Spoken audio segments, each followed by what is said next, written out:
17वीं बिहार विधानसभा का कार्यकाल अब समाप्ति की ओर है और कभी भी 18वीं विधानसभा के चुनाव के लिए घोषणा हो सकती है।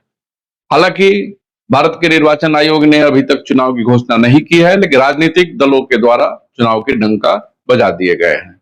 सभी दल, सभी गठबंधन अपनी अपनी तैयारियों में लग गए हैं और अब उनकी तैयारियां शहर से नीचे जाकर के अब गांवों तक दिखने लगी है। भारतीय जनता पार्टी तो 24x7 चुनाव के मोड में रहती है। महागठबंधन भी पिछले कई महीनों से अपनी तैयारियां शुरू कर चुका है, जो जमीन पर दिखाई भी दे रहा है। तीसरा कोण बनाने के लिए आतुर प्रशांत किशोर की पार्टी जन सुराज भी अपनी तैयारियां जमीन पर करती दिख रही हैं। कुल मिला जुला करके अगर कहें हम तो बिहार विधानसभा के चुनाव का आगाज हो चुका है। जी हां, नमस्कार, मैं हूं नवीन सिंह परमार और आप देखना शुरू कर चुके हैं परमार मीडिया लाइव। जैसे कि पिछले वीडियो में हमने आपको बताया था कि जब सत्ता के महासंग्राम का हम अगला एपिसोड लेके आएंगे तो सिवान विधानसभा की चर्चा करेंगे। तो आज की इस वीडियो में हम सिवान विधानसभा की संक्षिप्त जानकारी आपसे शेयर करेंगे। सिवान विधानसभा आजादी के बाद से ही सिवान विधानसभा है।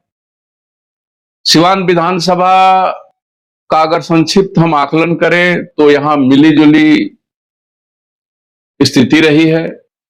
कांग्रेस का भी काफी दिनों तक दबदबा रहा। जनसंघ, जो बाद में भारतीय जनता पार्टी के रूप में परिवर्तित हुआ, उसके भी विधायक लगातार जीते हैं। और जब से सामाजिक न्याय की बात आई, जनता दल बना, तो जनता दल के भी विधायक का दबदबा रहा।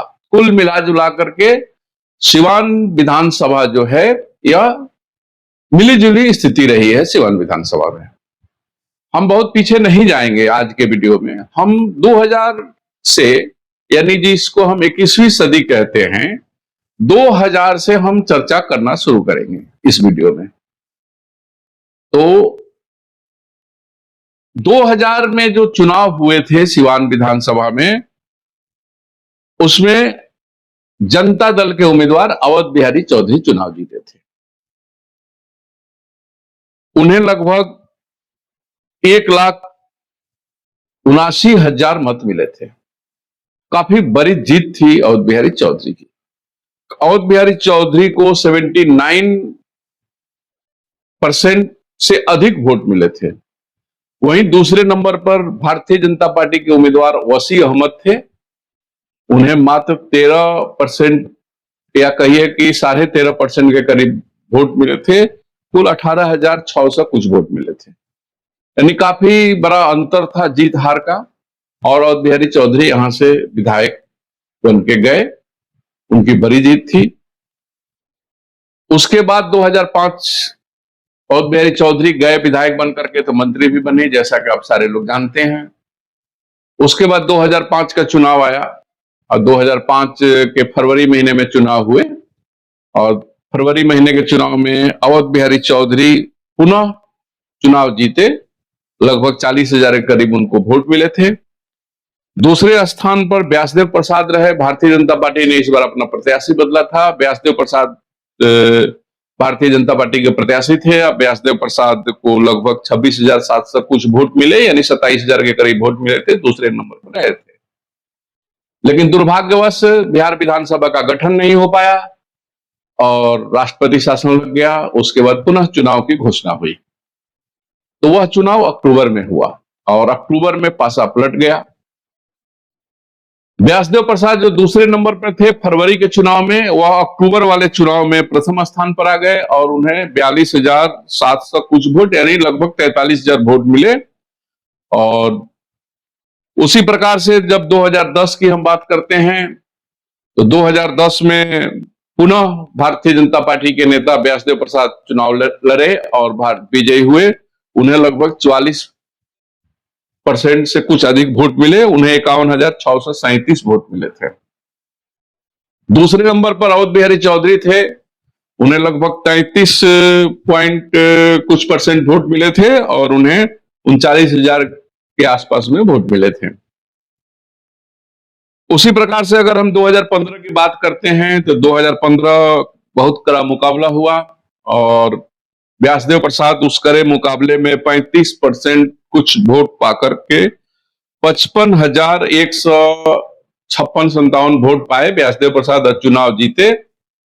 उस समय महागठबंधन बन गया था और महागठबंधन ने अपना प्रत्याशी बदल दिया था और महागठबंधन से जदयू चुनाव लड़ी थी और जदयू ने उस समय की तत्कालिक नगर सभापति बबलू प्रसाद को अपना उम्मीदवार बनाया था। बबलू प्रसाद ने चौंकाने वाला परिणाम दिया था और काफी कड़ा मुकाबला में वो व्यासदेव प्रसाद से हारे थे। बबलू प्रसाद को व्यासदेव प्रसाद को जहां 35% के करीब वोट मिले थे, वहीं बबलू प्रसाद को 32% या कहिए 33% के करीब वोट मिले थे। व्यासदेव प्रसाद को 55,000 कुछ वोट मिले, वहीं बबलू प्रसाद को 51,000 कुछ वोट मिले, यानी बहुत कड़ा मुकाबला था। और यहीं से सिवान विधानसभा का रुझान बदला। यानी सिवान विधानसभा में पहले एक तरफा चुनाव हुआ करते थे, जीतने वाला काफी बड़ा अंतर से चुनाव जीतता था, 10% 12% का मार्जिन रहता था। लेकिन सिवान विधानसभा के मतदाताओं ने अपना रुझान बदला और अब सिवान विधानसभा में भी कड़े मुकाबले देखने को मिलने लगे, जो 2015 के चुनाव में देखने को मिले। ठीक 2020 के चुनाव में भी हाँ, एक बात मैं बताना चाहूंगा कि 2015 में अवध बिहारी चौधरी जो लगातार यहाँ के विधायक रहे थे, सिवान के विधायक बन के मंत्री हुए थे, अवध बिहारी चौधरी चुनाव लड़े निर्दलीय प्रत्याशी के रूप में और वह बुरी तरह से हार गए। तीसरे नंबर पर उनको संतोष करना पड़ा था। अब हम 2020 की बात करें तो 2020 में पुनः चुनाव हुए और 2020 में अवध बिहारी चौधरी चुनाव जीते। जी हां, अवध बिहारी चौधरी चुनाव जीते और उन्हें लगभग 45% कुछ वोट मिले थे और उन्हें लगभग 76-77 हजार के करीब 76,000 कुछ 100 यानी 700 कुछ वोट यानी 77,000 के करीब वोट मिले थे और वह चुनाव जीते। काफी कड़ा मुकाबला था। भारतीय जनता पार्टी ने इस बार अपना प्रत्याशी बदल दिया था। भारतीय जनता पार्टी तत्कालिक निवर्तमान सांसद ओम प्रकाश यादव को अपना प्रत्याशी बनाया था और ओम प्रकाश यादव काफी कड़ा मुकाबला दिए थे और उन्हें लगभग 44% के करीब वोट मिले थे। और अब आप समझ सकते हैं कि 45% वोट मिले जीते हुए प्रत्याशी अवध बिहारी चौधरी को और ओम प्रकाश यादव को 44% वोट मिले, यानी कितना कड़ा मुकाबला हुआ था। अब ओम प्रकाश यादव क्यों हार गए, हार का प्रमुख कारण क्या रहा, इस विषय को लेकर के हम अगले वीडियो में चर्चा करेंगे। ओम प्रकाश यादव की चुनाव प्रबंधन में कमी थी कि ओम प्रकाश यादव भीतरघात का शिकार हो गए, इन सारे बिंदुओं पर हम अगले वीडियो में चर्चा करेंगे। तब तक के लिए आज के वीडियो में इतना ही। कुल मिला जुला करके 2000 से अगर 2025 तक की हम बात करें तो कुल 6 चुनाव हो चुके हैं। 2000 में एक चुनाव हुआ, 2005 में 2 चुनाव हुए, 2010 में चुनाव हुए, 2015 में चुनाव हुए, 2020 में चुनाव हुए। जहां 2000 में अवध बिहारी चौधरी विधायक बने थे, 2005 के फरवरी में अवध बिहारी चौधरी बने थे, लेकिन वही जब 2005 के अक्टूबर में चुनाव हुआ तो व्यासदेव प्रसाद विधायक बन गए। उसके बाद 2010 में पुनः व्यासदेव प्रसाद विधायक बने, 2015 में व्यासदेव प्रसाद ही विधायक बने, अवध बिहारी चौधरी तीसरे नंबर पर थे और 2020 के चुनाव में अवध बिहारी चौधरी विधायक बने, जो बाद में जाकर बिहार विधानसभा के अध्यक्ष भी बने। और दूसरे नंबर पर भारतीय जनता पार्टी के प्रत्याशी ओम प्रकाश यादव थे और काफी कड़े मुकाबला में ओम प्रकाश यादव चुनाव हारे थे। अब ओम प्रकाश यादव कैसे चुनाव हार गए, क्या चुनाव प्रबंधन में कहीं कोई कमी थी या फिर उनके साथ भीतरघात हुआ, इस विषय को लेकर के हम अगले वीडियो में चर्चा करेंगे। जब तक आप जहां रहे मस्त रहे, स्वस्थ रहे। हमारा चुनाव से संबंधित ये नियमित कार्यक्रम चलने वाला है, सत्ता का महासंग्राम, इसको आप देखते रहें और अपना सुझाव भी हमें देते रहें। जब तक के लिए जय सिया राम, जय भारत।